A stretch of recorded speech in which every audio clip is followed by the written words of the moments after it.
So, on your journey, you're saying at 15 you felt like an alien. Where did you go from there with that feeling? What was the path to where you are today? Well, excuse me, getting a little emotional. My path led me to thinking about medical school, and I actually became a nurse and have gone through different types of nursing. I've been a trauma specialist. I directed an emergency department. I ran a rehabilitation center. Every place that I was, I found something wrong with the medical system, something wrong with the way that we care for people. And I would be in it, and I would eventually become a cowboy in that system. I wanted to change it. I always wanted to change it. Something isn't right. It doesn't feel right. And I didn't feel good in that nursing energy. I watched The Secret in 2007 along this long path of trying to discover what I was supposed to be doing here. And in the process, having beautiful children and seeking out anthropology. I studied anthropology, I studied mathematics, I studied engineering. None of it hit with me. And I had a contract at this one hospital. And I had seen The Secret and started to manifest things. And of course, with many people, when they watch The Secret, it's very Hollywood-based, it's very money-based, we're very currency, energy-driven, we're just that culture. And of course, I wanted to manifest a millionaire, and I wanted to manifest a Jaguar, which sits in my driveway now. And I started manifesting these things pretty quickly. I also started studying Joe Vitale because he was a hypnotherapist and he was also a metaphysician. So I started studying for my PhD in metaphysics, thinking that that was really the path. And as I'm doing this, I also started studying hypnotherapy and what it was all about. I had a contract at this one hospital. I went to the hospital, worked there, again, very similar circumstances. I just didn't agree with the way that they were doing things, thought that there was something wrong with me because I just can't fit into that culture. And I came in and I had a nurse who was giving me a report very calmly, talking to me about one particular patient who had come into the ER. I was working in a pretty large emergency department. Very calmly giving me a report, going back and forth, talking to other nurses about the schedule, interrupting our report. And she then gets to this woman who is, and I'm going to change the circumstances a little bit just because, in case someone watches this. The gist of this is that she was a 40-something woman with a young daughter who came in, and she starts giving me this report of this woman who's on a ventilator. There's a machine breathing for her, and they have her on medication to keep her asleep, and her kidneys are shutting down. And I'm thinking, well, this woman came in, did she come in by ambulance? Did she come in from a facility? Because we have a lot of 40-somethings that come in by ambulance from other facilities that are very young, that are ready to move on, and they're sick. And usually they're special needs, or they've been in comas for a long time. Well, here we have this woman who apparently walked into our facility, had flu symptoms, and the report that she was giving me is essentially she wasn't going to make it.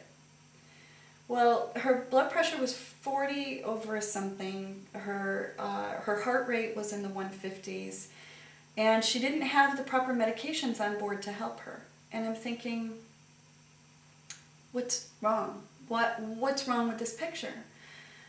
When I realized what had happened was this particular nurse had been so lazy that her patient had sat in that room with her 3-year-old daughter for about 3 hours before they got to her. Within that period of time, she had stopped breathing, her kidneys had shut down. This was a woman they could have saved. This was a woman who was not only viable, but this was a woman who deserved to live. We all deserve to live. However, these nurses were so lazy and so entrenched in their culture and worried about the schedule that by the time they had gotten to her, her fever was so high and she was so sick within that period of time that she was going to die. Mm. And I lost it. Mm. I started screaming, why doesn't she have a line in? Why don't we have pressers on board? Why are we just sitting here acting like acting like this is okay? This is not okay.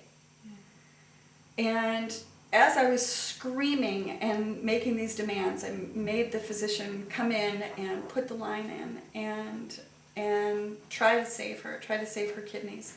They had sent her daughter home, they had sent her husband home, and never told them that she was going to die. I called them in and I woke her up and I said, I'm going to give you some pain medicine, but I need you to say goodbye to your family.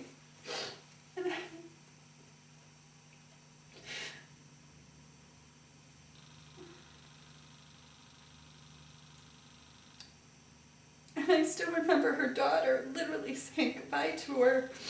And even though she was in pain, she could tell her, you're going to be okay. You're going to be okay, and I'm always going to be with you. I didn't even know what to say to her husband. I felt so responsible. And I had had many people die on me. I've had children die in my arms. But this woman, Alex, could you get me a tissue? This woman was different. She died because these nurses were so entrenched in this culture of fear, this culture of anger, and this culture of negativity that I belonged to. And I couldn't make it better. I just couldn't make it better.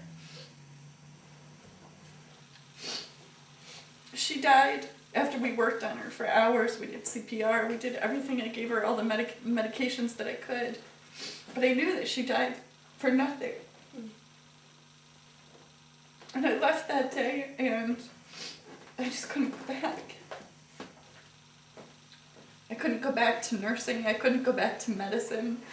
I couldn't go back. What are we doing? Nothing felt right. And I was given an opportunity after that. One of my very good friends invited me to his lake house, and I stayed there in this sadness and just struggling with what am I, who am I, how can I continue this? Yeah. And he offered me a year. He said, you have a year. Quit your job and change your life. Wow. Well, there's the secret. I did manifest something from the secret, and that was, show me now what it is. The secret came out as this Hollywood message, and yes, it brought me on a path of money. That's true. It did. And I think that it's a good tool for people to start with because it kind of wakes you up and starts you. It gives you that opportunity to understand that you do have control over your own destiny. You have control over your own reality. You have control over your own life. You've been given that gift. Now what are you going to do with it? If you want a Jag, have it. If you want a big house, go for it. But when you start manifesting, you realize I'm that connected in this world. I'm that connected. I'm that important. Okay, now what am I going to do with it?